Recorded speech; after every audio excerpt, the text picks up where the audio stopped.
Hello everyone, you are welcome to my first YouTube video. I am very excited to share my very first content with you and also use this opportunity to introduce this channel to you called Knowledge Center. Today's content will be focusing on some functions to be aware of in order to have an upper hand in calculus. In this video, I'll be discussing some functions you should know and be comfortable dealing with in order to be successful in your calculus class, and also provide you with some valuable insights. I'll also be showing you some examples of such functions and also provide you some tips as far as calculus is concerned. Now let's jump straight into our discussions. Now before we talk about the functions, let us take a look at the word calculus. Calculus is a branch of mathematics that deals with continuously varying functions and their properties such as the rate of change,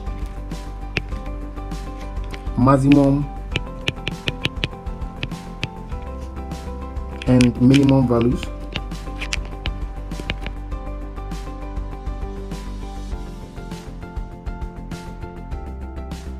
and acceleration.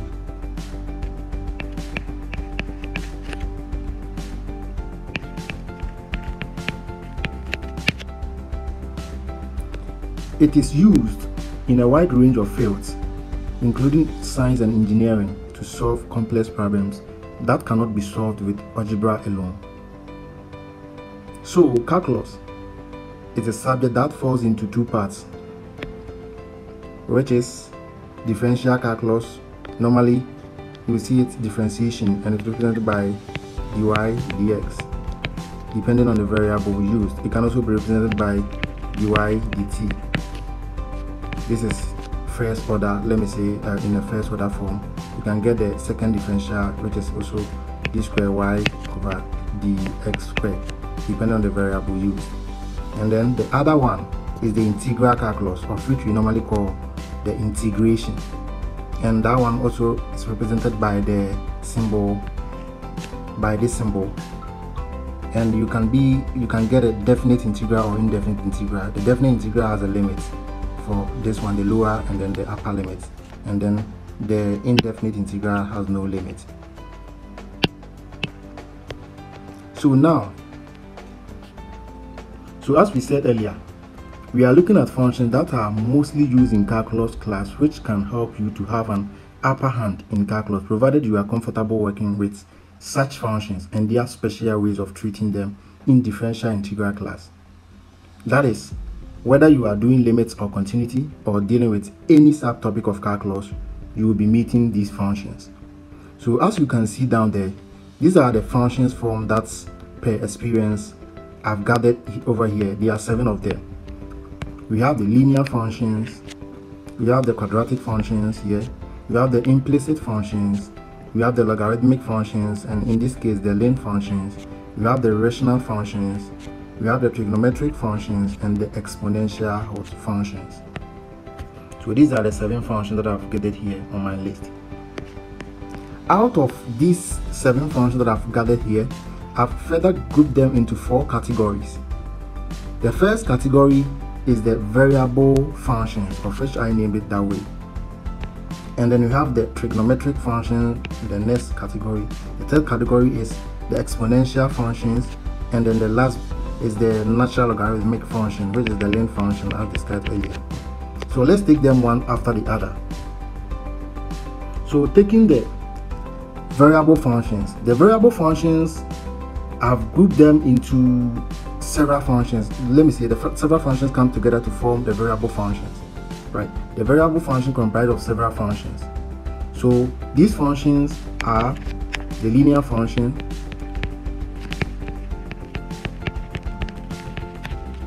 the quadratic function,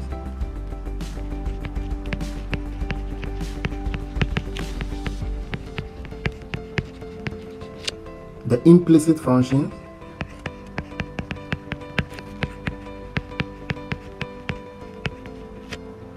the rational functions,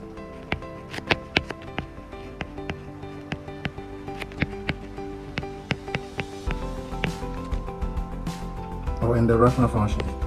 So these are the set of functions that come together to be called as the variable functions. So let's go to the next category. The next category I would like to talk about is the trigonometric function. The trigonometric functions are used to describe the relationships between the angles and the sides of a right triangle. The most common trigonometric functions are the sine, the cosine, and tangent. So let's move to the exponential functions. So the exponential functions, example like y equal to exponent x squared plus 3 is a good example of exponential functions. So our last category, let's look at the natural logarithmic functions. Let's take len.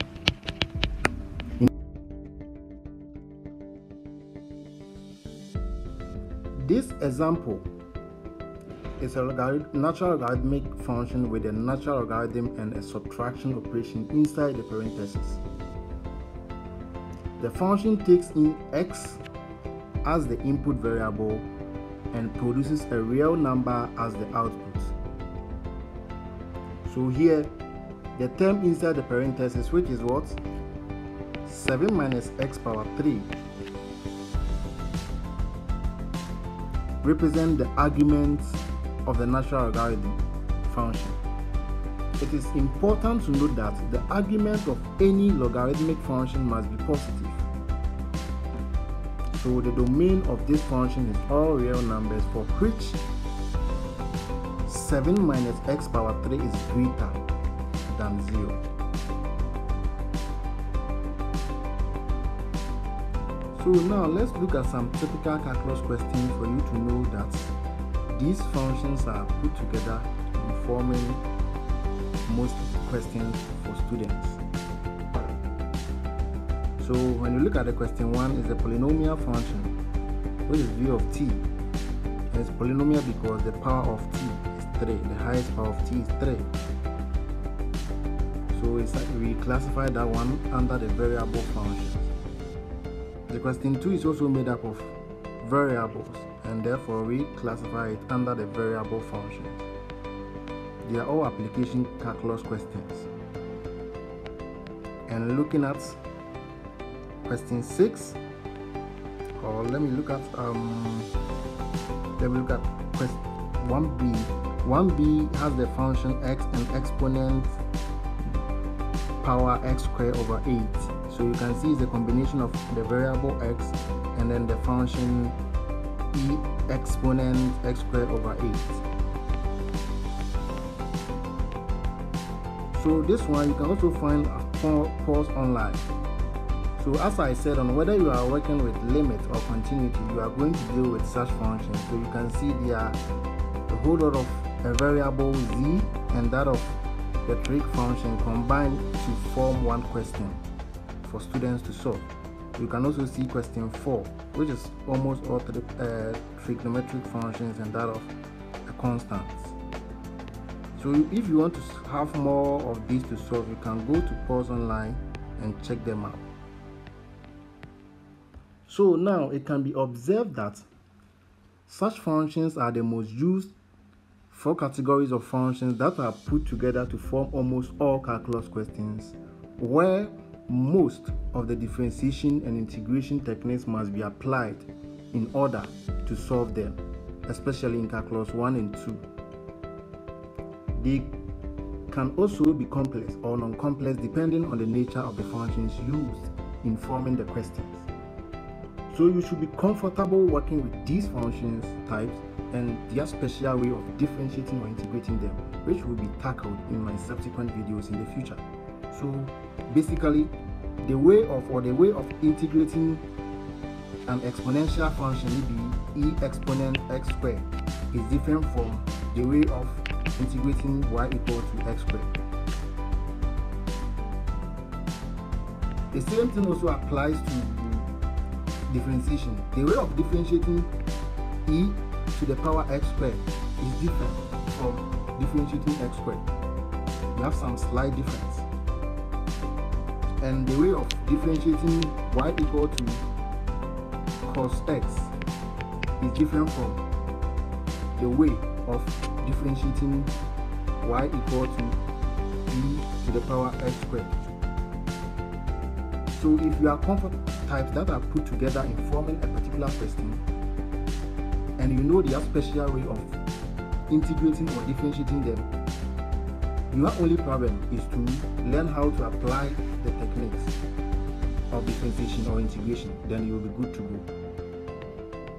Now, before I end this video, I will leave you with these tips on how to be successful in your calculus class.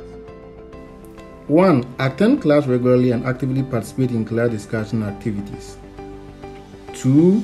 Keep up with the assigned readings and homeworks. 3.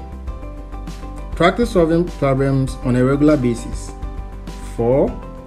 Seek help when needed, whether it be from the teacher, a tutor, or a study group. 5. Try to understand the concept and theories behind the calculations you are doing rather than just memorizing formulas and procedures. 6. Use visual aids such as graphs and diagrams to help understand abstract concepts. 7. Understand the use and application of calculus in real-world problems. 8. Take advantage of any extra resources available such as online tutorials and videos. 9. Manage your time effectively and start working on assignments early. And lastly, stay organized, take good note, and keep track of important formulas and theorems. So this brings us to the end of the video. So if you enjoyed this video, please do well to like and subscribe to this channel. I'll be posting new content each and every week. Also, this is my first video, so do well and comment and let me know what to improve on in my next or subsequent video. Thank you for watching and see you in the next video.